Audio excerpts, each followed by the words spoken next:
as well as records that relate specifically to individual policemen, like the personnel files and the Register of Rural Constabulary. We also have a series of records called the General Orders, which give you a lot more information about what was happening within the police force in Gloucestershire generally.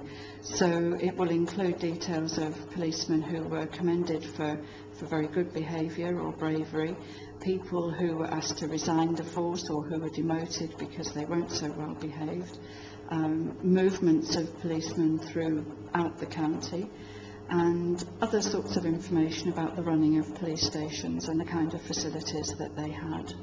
And apparently in one of them there is very detailed instructions about how to dig a latrine, which I'm sure was a very useful thing for them all to know.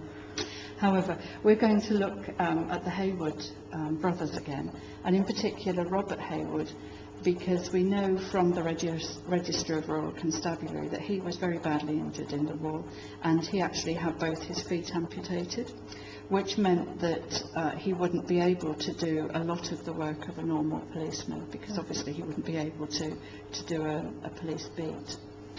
So they must have found him some kind of office job, because we have a picture of him here taken from the Gloucester Graphic again with one of his brothers, and you can see he's sitting in a wheelchair.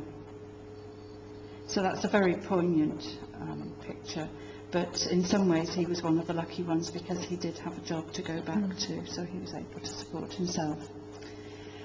However, it wasn't just a very ordinary career, because in the General Orders for 1928 we can find that Robert Haywood was actually commended for his part in a mission to find a little boy who'd wandered off, maybe run away from home and got lost in the wood.